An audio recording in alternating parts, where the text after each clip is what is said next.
Hello students, कैसे हैं। तो स्टूडेंट्स, आप लोगों का स्वागत है मेरे YouTube channel SK Suryavanshi mathematics classes.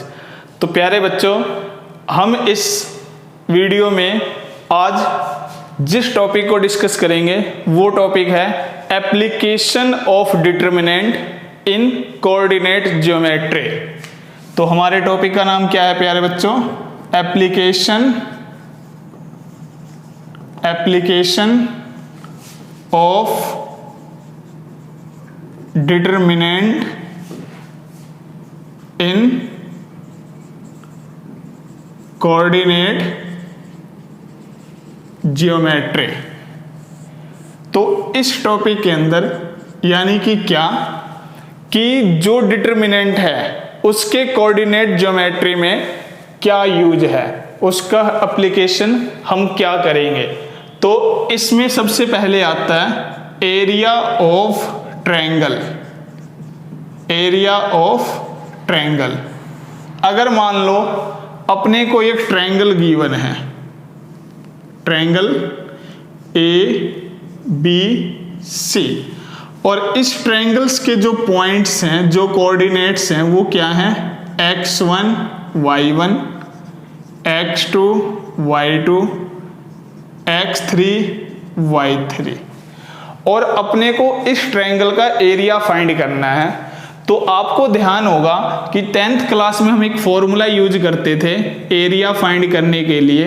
क्या हम एरिया को यहाँ डिटर्मिनेंट से डेल्टा से भी डिनोट कर सकते हैं। और वो एरिया फाइंड करने का फॉर्मूला क्या होता था? तो उसका फॉर्मूला होता था 1/2 x1 y2 minus y3 plus x2 y3 minus y1 plus x3 y1 minus y2। तो हम 10th क्लास में जब हमने कोऑर्डिनेट ज्योमेट्री के टॉपिक को सॉल्व किया था, चैप्टर को सॉल्व किया था, तो उस केस में एरिया ऑफ ट्रायंगल का हम ये फॉर्मूला यूज करते थे, जहां पर x1 y1 x2 y2 x3 y3 अपने को गिवन होता था। लेकिन जब हम बात डिटर्मिनेंट की करते हैं, तो अगर अपने को ट्रायंगल के 3 पॉइंट्स अगर गिवन है, तो बाय यूजिंग डिटर्मिनेंट जो एरिया ऑफ ट्रायंगल होगा उसका फॉर्मूला यूज करेंगे हम। क्या? तो x1 y1 x2 y2 x3 y3 1 1 1। तो प्यारे बच्चों, एक बात ध्यान रखना कि हमने डिटर्मिनेंट की फॉर्म में जब इसको यूज किया तो हमने थर्ड कॉलम में 1 1 क्यों पुट किया? तो एक्चुअल में क्या है कि मैंने आपको पहले भी बता रखा है कि जब हम किसी डिटर्मिनेंट को सॉल्व करते हैं तो हमारे डिटर्मिनेंट का रिजल्ट कब फाइंड होगा? जब वो एक स्क्वायर मैट्रिक्स होगा, यानी कि या तो वो मैट्रिक्स 2x2 फॉर्म में हो, 3x3 फॉर्म में हो, या 4x4 फॉर्म में हो। तो हमने इसको 3x3 फॉर्म में चेंज करने के लिए हमने थर्ड कॉलम में 1 1 यूज किया। अब अगर हम एक्सपेंडिंग C1, अगर हम फर्स्ट कॉलम को एक्सपेंड करें तो जो हमारा रिजल्ट होगा वो क्या होगा? तो वो होगा x1 determinant, first row cancel, first column cancel, y2 y3 1 1। फिर जो x2 है इसकी पोजीशन है 2 2, सेकंड रो फर्स्ट कॉलम, तो ये होगा माइनस x2। और इसके रिजल्ट क्या होगा? Second row cancel, first column cancel, तो y1 1 y3 1।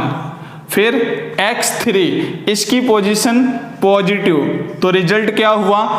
Third row cancel, first column cancel, y1 1 y2 1। तो जब आप इस रिजल्ट को सॉल्व करोगे तो हमारा रिजल्ट क्या होगा? x1 y2 minus y3 minus x2 y1 minus y3 plus x3 y1 minus y2। तो हम क्या कर सकते हैं, यहां से हमने देखा y2 माइनस y3, अगर मैं यहां से माइनस कॉमन लूं तो माइनस माइनस प्लस x2 और ये हो जाएगा y3 minus y1 plus x3 y1 minus y2। तो ये हमारा area of triangle by using determinant. तो हमने देखा कि हमारे इस रिजल्ट में क्या था 1/2, यहां क्या है 1/2 नहीं है।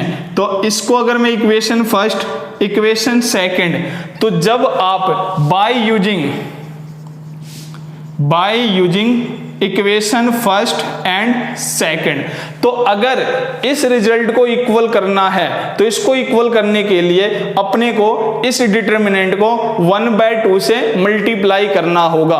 तो इसका मतलब ये हुआ कि जो ट्रायंगल का एरिया होगा वो एक्चुअल में 1/2 x1 y1 x2 y2 x3 y3 1 1 इसके इक्वल होगा।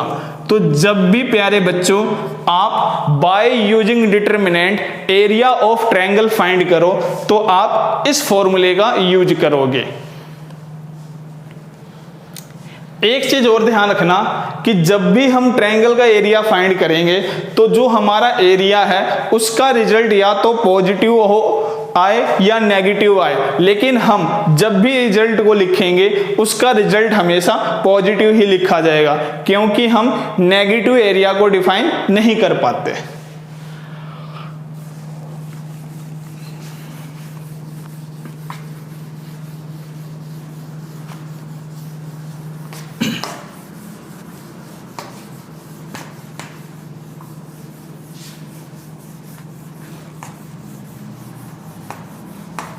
इसके बाद अगर हमसे ये पूछा जाए कि condition of collinearity of 3 points, condition of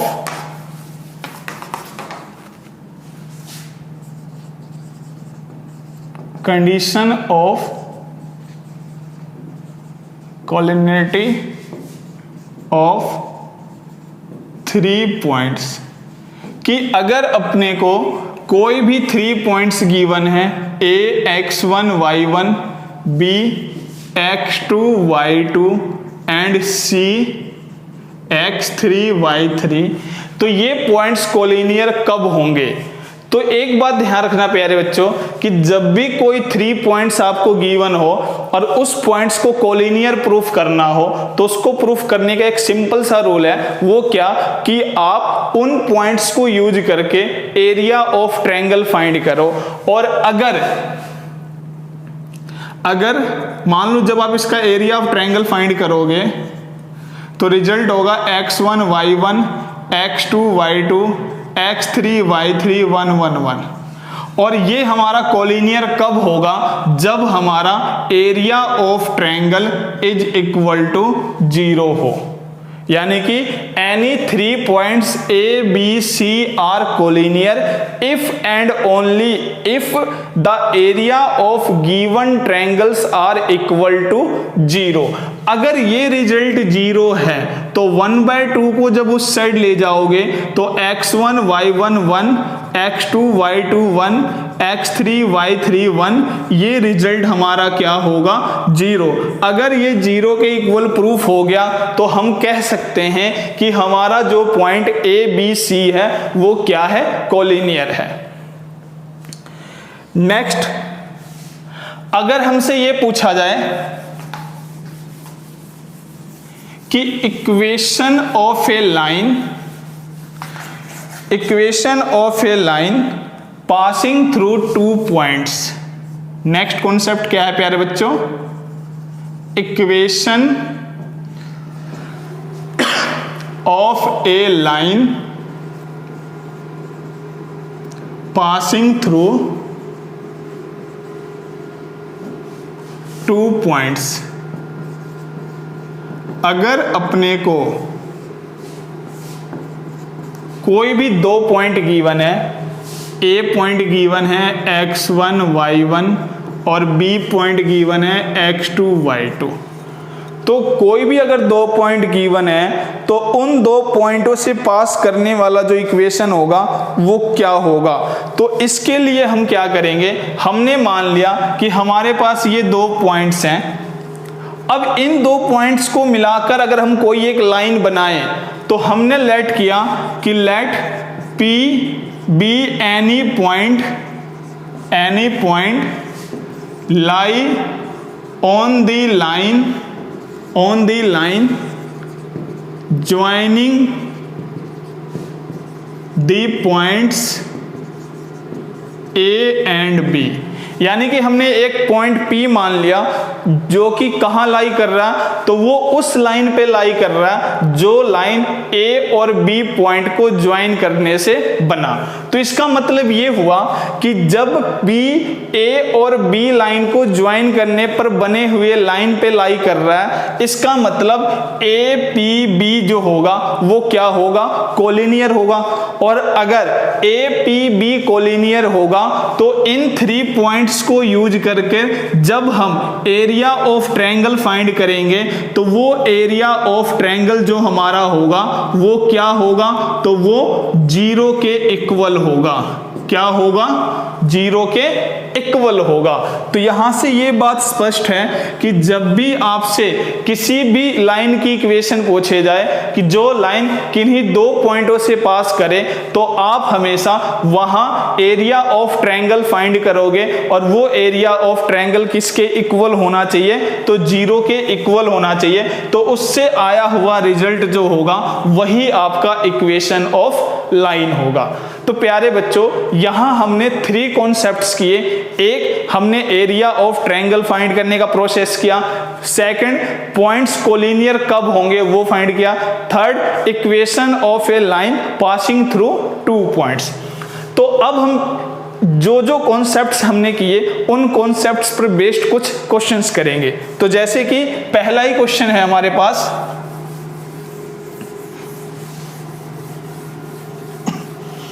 जिसकी स्टेटमेंट क्या है कि find the area of triangle with vertices. Question है find area of triangle with vertices A vertices given है 5 4, बी वर्टिसेज गिवन है -2 4 और C वर्टिसेज गिवन है 2 6। तो अपने को उस ट्रायंगल का एरिया बताना है जिस ट्रायंगल के वर्टिसेज अपने को गिवन है। तो मैंने जैसा कि बताया, एरिया ऑफ ट्रायंगल बताने के लिए जो फॉर्मूला होगा वो क्या होगा, 1/2 x1 y1। तो मैंने इस पॉइंट को x1 लेट किया, इसको y1, इसको x2 y2, x3 और y3। तो जब आप इन वैल्यूज को पुट करोगे 5 4 -2 4 2 6 1 1 1, तो अपने को ये रिजल्ट फाइंड करना है। अब इस रिजल्ट को फाइंड करने के 2 रूल्स हमारे पास हैं, या तो हम इसको एक्सपेंड कर दें या हम क्या करें, इस पर प्रॉपर्टीज यूज करें। प्रॉपर्टीज यूज करने के बाद एक्सपेंड करें। तो आपकी मर्जी है, या तो आप प्रॉपर्टीज यूज करो या आप डायरेक्ट एक्सपेंडिंग करो। आप किसी भी मेथड को यूज करो, जो आने वाला रिजल्ट होगा वो हमेशा क्या होगा प्यारे बच्चों, इक्वल होगा। तो अगर हम एक्सपेंडिंग करें, एक्सपेंडिंग R1, हमने R1 को एक्सपेंड किया तो हमारा रिजल्ट क्या होगा, 1/2 5, first row cancel, first column cancel, 4 को 1 से मल्टीप्लाई 4, -6 को 1 से मल्टीप्लाई -6। अब आपका साइन क्या होगा, माइनस। रिजल्ट क्या है, 4 into first row cancel, second column cancel, -2 को 1 से मल्टीप्लाई -2, माइनस +2 को 1 से मल्टीप्लाई 2, इसके बाद +1, first row cancel, third column cancel, -2 को -6 से मल्टीप्लाई +12, साइन -2 को 4 से मल्टीप्लाई 8। तो अब अगर हम इस रिजल्ट को सॉल्व करें तो क्या होगा, 1/2 5 माइनस माइनस प्लस, +6 + 4 10, -4 -2 -2 -4 +2 12 माइनस 8 4, तो आपका रिजल्ट आया 1/2 50 माइनस माइनस प्लस 16 प्लस 4, तो 16 प्लस 4 20, 20 प्लस 50 70, तो हुआ क्या 1/2 मल्टीप्लाई 70, और जब कैंसिल करोगे 35, यानी कि जो एरिया ऑफ ट्रायंगल है वो क्या आया 35 स्क्वायर यूनिट्स। अब स्क्वायर यूज हमने क्यों किया, क्योंकि हम एरिया ऑफ ट्रायंगल फाइंड कर रहे हैं और अपने को पता है कि एरिया की जो यूनिट होते हैं वो क्या यूज करते हैं, हम स्क्वायर यूज करते हैं। तो इस तरीके से हमने उस ट्रायंगल का एरिया फाइंड कर लिया जिस ट्रायंगल के वर्टिसेस अपने को क्या थे, गिवन थे। नेक्स्ट क्वेश्चन,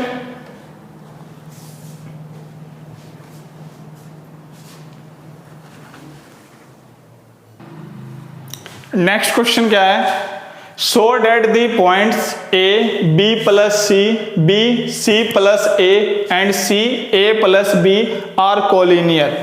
तो इस पॉइंट्स को कोलिनियर प्रूफ करना है, तो मैंने आपको बताया कि any 3 points are collinear if and only if given area of triangle is 0, यानी कि जिस ट्रायंगल का हम एरिया फाइंड करेंगे वो एरिया क्या हो, 0 हो। तो इसके लिए हम क्या करेंगे, जब हम एरिया फाइंड करेंगे तो 1/2 A B plus C, B C plus A, C A plus B 1 1 1। हमने देखा कि अगर यहां b प्लस सी है तो कमी a की है, c प्लस a है तो कमी b की है, a प्लस b है तो कमी c की है। तो क्यों ना मैं ऑपरेशन यूज करता हूं, c1 पर मैंने ऑपरेशन यूज किया, क्या c1 प्लस c2।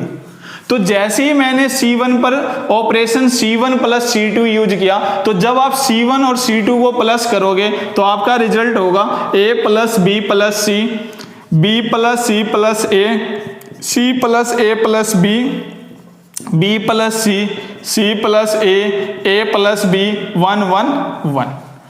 अब हमने देखा क्या कि जो हमारा C1 है इसमें से A plus B plus C क्या है, कॉमन। तो यहां हम लिखेंगे taking common A plus B plus C from C1। तो जब हमने C1 में से A plus B plus C को कॉमन लिया तो अपना रिजल्ट बचा 1 1 1, B plus C, C plus A plus B 1 1 1। अब हमने देखा कि C1 and C3 are identical, C1 and C3 are identical, so determinant is 0। तो ये दो कॉलम आइडेंटिकल है, इसलिए इस पूरे का जो रिजल्ट होगा वो क्या होगा, 0। और जब 0 को किसी भी एलिमेंट से मल्टीप्लाई अगर हम करें तो रिजल्ट क्या होगा, 0, यानी कि हमारा एरिया क्या आया, 0। और जब किसी ट्रायंगल का एरिया अगर 0 आ जाए तो इसका मतलब ये होता है कि जो पॉइंट्स गिवन है वो पॉइंट्स क्या है, कोलिनियर। तो यही अपने को शो करना था कि ये पॉइंट्स क्या हो, कोलिनियर, hence proved।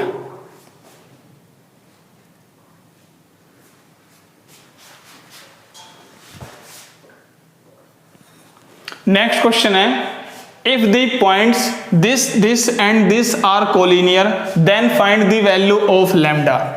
तो इसमें भी क्या होगा, अगर ये कोलिनियर हैं तो इनका जो एरिया होगा वो इक्वल टू 0 होगा। और मैंने आपको बताया कि जब कोई भी ट्रायंगल के गिवन पॉइंट्स कोलिनियर हो तो उसका जो रिजल्ट होगा x1 y1 x2 y2 x3 y3 1 1 1 is equal to 0। हम इस फॉर्मूले का यूज करेंगे। तो यहां पर x1 की वैल्यू है 2, x2 minus 3, x1 y1 x2 y2 x3 y3 1 1 1 is equal to 0। अब क्या करो, अब आप एक्सपेंड करो। तो जब आप एक्सपेंड करोगे तो हमने क्या किया, एक्सपेंडिंग R1, हमने R1 को जब एक्सपेंड किया तो 2 into first row cancel, first column, -1 को 1 से मल्टीप्लाई -1, -4 को 1 से multiply 4, sign -3 first row cancel, second column, lambda को 1 से मल्टीप्लाई लैम्डा, -0 को 1 से multiply 0, +1 first row cancel, third column cancel, lambda को 4 से मल्टीप्लाई 4 लैम्डा, 0 को -1 से मल्टीप्लाई -0, और ये टोटल रिजल्ट किसके इक्वल है? 0। तो हमारा रिजल्ट क्या होगा? -1 -4 -5 को 2 से मल्टीप्लाई करोगे -10, माइनस प्लस 3 को लैम्डा से मल्टीप्लाई करोगे 3 लैम्डा, 4 लैम्डा -0 4 लैम्डा को 1 से multiply 4 lambda is equal to 0। तो हमारा रिजल्ट आया 7 lambda is equal to 10, lambda की वैल्यू 10/7। तो लैम्डा का रिजल्ट क्या आया? 10/7। तो इस तरीके से कई बार आपको पॉइंट्स कोलिनियर गिवन देकर किसी ना किसी की वैल्यू वो आपसे पूछ सकता है। नेक्स्ट क्वेश्चन है, find the equation of the line joining A and B using determinants and find K if D K0 is a point that area of triangle ABD is 3 square units। तो इस statement के अंदर हमसे दो चीजें पूछेगा। एक तो हमसे इसने ये पूछ लिया कि उस लाइन की इक्वेशन बताओ जो A और B पॉइंट से पास करता हो, उसके बाद K की वैल्यू बताओ अगर ABD का एरिया क्या हो? 3 स्क्वायर यूनिट्स हो। तो सबसे पहले हम क्या करेंगे? इक्वेशन फाइंड करेंगे। और मैंने आपको अभी बेसिक में क्या बताया था कि equation of A line passing through 2 points, ये कैसे फाइंड करोगे?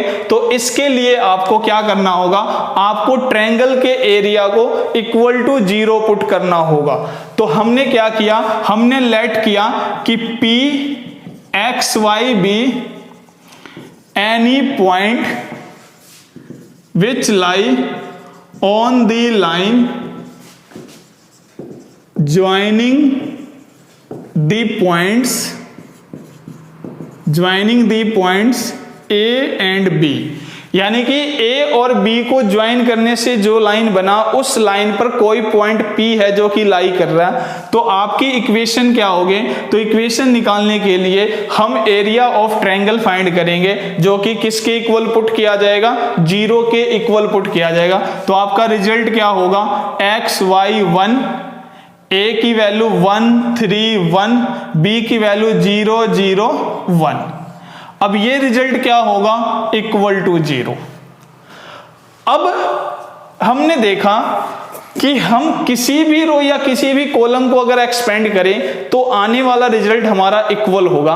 और हमेशा कोशिश करना कि आप उस रो या उस कॉलम को एक्सपेंड करो जिसमें नंबर ऑफ जीरोज क्या हो? ज्यादा हो। तो मैंने देखा कि जो हमारा R3 है इसमें नंबर ऑफ जीरोज क्या है? ज्यादा है। तो यहां आप लिख लो expanding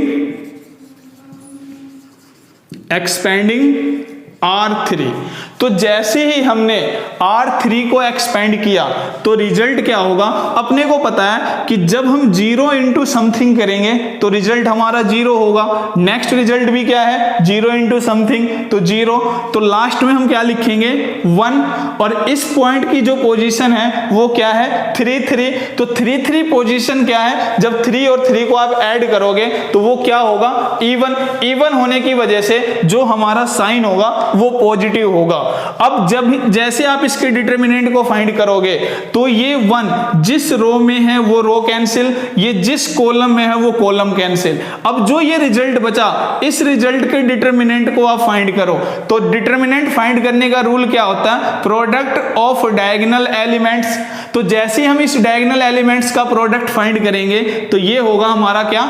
3x minus product of diagonal elements. तो जो ये ऑफ डायगोनल एलिमेंट्स है इसका प्रोडक्ट क्या होगा? y is equal to 0। तो यहां से हमारा रिजल्ट क्या आया 3x माइनस वाई 0। तो ये उस लाइन की इक्वेशन है जो लाइन A और B पॉइंट से क्या कर रहा है, पास कर रहा है। अब इसके बाद इसने क्या पूछ रखा है कि एंड फाइंड k की वैल्यू बताओ if DK0 is a point that the area of ABD is 3 square units. यानी कि अब अपने को तीसरा पॉइंट गिवन है D, और उस पॉइंट को गिवन देते ही इसने ट्रायंगल का एरिया क्या गिवन दिया 3 स्क्वायर यूनिट्स। तो अपने को पता है कि एरिया ऑफ ट्रायंगल का फॉर्मूला क्या होगा 1/2। जो पॉइंट्स गिवन है इनको आप पुट करो 1 3 0 0 K 0 1 1 1, और इस पूरे का रिजल्ट अपने को गिवन है 3 स्क्वायर यूनिट्स।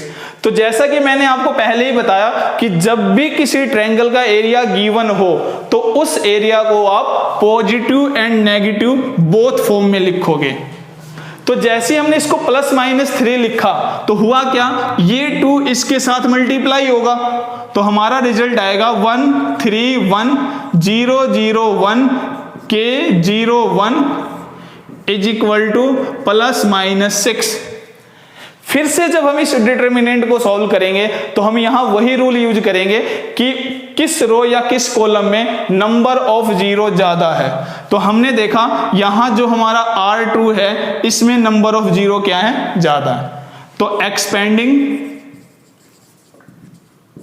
R2, जैसे ही आप R2 को एक्सपेंड करोगे तो 0 इंटू समथिंग 0, 0 इंटू समथिंग 0, तो लास्ट में रिजल्ट क्या बचा 2 3। अब 2 3 की जो पोजीशन होगी वो क्या होगी, नेगेटिव, तो -1 इंटू, तो ये second row cancel, third column cancel, 1 को 0 से मल्टीप्लाई करेंगे 0, माइनस k को 3 से मल्टीप्लाई करेंगे 3k, और ये फाइनली रिजल्ट किसके इक्वल होगा, +-6। तो हुआ क्या, 0 -3k -3k को माइनस से मल्टीप्लाई करोगे +3k इज इक्वल टू +-6। तो 3 से +-6 कैंसिल, तो k की वैल्यू क्या, +-2। तो यहां से k के 2 रिजल्ट्स आए, एक -2 एक +2, यही हमारा आंसर होगा। तो जब भी हमसे ऐसा क्वेश्चन पूछा जाए तो इस टाइप के क्वेश्चन को इस तरीके से हम करेंगे।